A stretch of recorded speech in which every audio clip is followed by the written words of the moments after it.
હરિ ગઢપુરમાં વિરાજતા હતા. એક દિવસ સવારમાં વાસુદેવ નારાયણના ઓરડાની ઓસરીએ ઢોલિયા ઉપર વિરાજમાન હતા. શ્રીહરિ ત્યાંથી ઉઠીને ઓસરીમાં આવ્યા. ત્યાં જોધો ભરવાડ અને બીજલ ભરવાડ વલોણે સામસામા છાશની ગોળીએ નેત્રા તાણતા હતા. ત્યાં મહારાજે આવીને બીજલને કહ્યું કે લાવો અમે નેત્રા તાણીએ. એમ કહીને બીજલના હાથમાંથી નેત્રું લીધું અને મહારાજને જોધો ભરવાડ સામસામે બેઉ છાશના નેત્રા તાણવા લાગ્યા. થોડીવારમાં જોધા ભગતનું ધ્યાન જરાક આઘું પાછું ચૂકવીને વલોણાના ડેરને મહારાજે ફેરવી નાખ્યું. ત્યારે જોધા ભગતે એ જાણીને વળી સમૂહ કર્યું. શ્રીહરિએ વળી થોડી વારે છાશની ગોળીનું ડેર ચરણે ખસેડી નાખ્યું. જોધા ભગતે ફરીને સમૂહ સૂતરું કર્યું. આમ ફરી ફરીને 5-6 વખત થયું એટલે જોધા ભગતે શ્રીહરિ સમક્ષ નજર કરી રાખી. મહારાજને પકડી પાડ્યા ને કહ્યું કે મહારાજ, આ તો તમારા કામ દેખાય છે. આ સાંભળીને મહારાજ હસ્યા. એટલે જોધા ભગત બોલ્યા કે જો હવે કાંઈ આમ તેમ કરશો તો પગે ઝાલીને પછાડીશ. શ્રીહરિ વળી ફરીને છાશના નેત્રા તાણવા લાગ્યા. થોડીવાર વલોણે નેત્રા તાણતા શ્રીહરિના મુખારવિંદે પરસેવાના બિંદુ આવ્યા. આ જોઈને જોધો ભરવાડ કહે કે રાખો મહારાજ. ક્યાં ગયો બીજલ? હાલ આવી જા, મહારાજ થાકી જશે. એમ કહીને બીજલ ભગતને બોલાવીને મહારાજને ઊભા કરીને બીજલ ભગતને ફરી વલોણે બેસાડવા કહ્યું. ત્યારે મહારાજ કહે અમે જ નેત્રા તાણીશું, બીજલને નહીં આપીએ. થોડીવાર થતાં જોધો ભગત કહે મહારાજ રાખો, હવે છાશ થઈ રહી છે ને માખણ ગોળીમાં ઉપર આવી ગયું છે. ત્યારે શ્રીહરિએ છાશ વલોવવી બંધ કરી. જોધા ભગતે ડેર છોડીને રવૈયો બારો કાઢી લીધો. ત્યારે મહારાજે ગોળીમાં હાથ નાખીને હલાવ્યો ને બોલ્યા કે આમાં માખણ તો નથી. જોધો કહે મહારાજ ગોરડામાં પાણી નાખીશું એટલે માખણ ઉપર આવશે. તેવામાં એ સમયે દરબારગઢમાં સાધુઓ જોડી માંગવા આવ્યા ને દરબારગઢ વચ્ચે ઊભા થકા બોલ્યા કે નારાયણ હરે સચ્ચિદાનંદ પ્રભો એમ સાદ નાખ્યો. એ વખતે મહારાજનો કોણી સુધીનો હાથ છાશ માખણ ભર્યો હતો.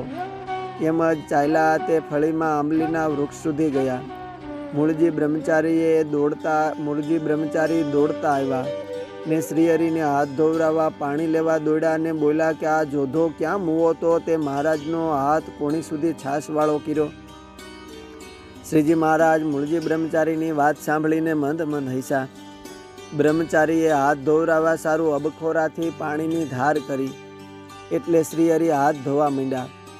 જોડી લેવા આવેલા સાધુઓ ફળિયામાં ઊભા થકા આ દર્શન કરતા હતા. એ તો દોડ્યાને હેઠે ખોબો રાખીને ઊભા રહ્યા. ત્યારે મહારાજ હસ્યાને બોલ્યા કે સાધુરામ, આ જળ પીશોમાં, આ તો અનગળ છે. સાધુએ જળને માથે ચડાવ્યું. શ્રીહરિને પગે લાગ્યા. બાદમાં મહારાજ હાથ લૂછવા લાગ્યા અને સાદ કર્યો કે આ સાધુઓ જોડીએ આવ્યા છે તો રોટલા હોય તો લાવો. એ વખતે મહારાજનો સાદ સાંભળીને બાજુમાં ઉમરેઠ ગામનો સંઘ આવ્યો હતો. એ ભક્તો મંગાળે રોટલા બનાવતા હતા. એમણે રોટલાનો થપ્પો લાવીને મહારાજને હાથોહાથ દીધો. મહારાજે એ રોટલા સાધુઓને આપવા લાગ્યા. શ્રીહરિ ત્યાંથી ચાલ્યા ત્યાં ધર્મકુળના વંડે ગયા. મહારાજને આવ્યા જાણીને રઘુવીરજી મહારાજના ઘરવાળા વિરજાદેવીએ વડાનો થાળ ભરીને બદ્રીનાથજીને શ્રીજી મહારાજ પાસે મોકલા. મહારાજે એ પણ સાધુની જોડીમાં દીધા. સુવાસીની ભાભીએ ગોપાલજી અને અયોધ્યા પ્રસાદજીને થાળ ભરીને મોકલા તો મહારાજે એ પણ સાધુને જોડીમાં દીધા. ત્યાંથી ચાલીને વળી પાછા દરબારગઢમાં આવ્યા. ત્યારે પાંચુબાઈએ 4-5 રોટલા અને સુવાની ભાજી કરીને થાળ દીધો. તે પણ મહારાજે સાધુઓને જોડીમાં દીધો. મહારાજ ચાલતા લાડુબા જીવુબાની ઓસરીએ આવ્યા તો લાડુબાઈએ 5-6 રોટલા ને હાકળકોળાનો શાકનો થાળ દીધો ને રાજબાઈએ 4-5 રોટલા દીધા. મોટીબાઈએ અડદની દાળ ને રોટલા દીધા.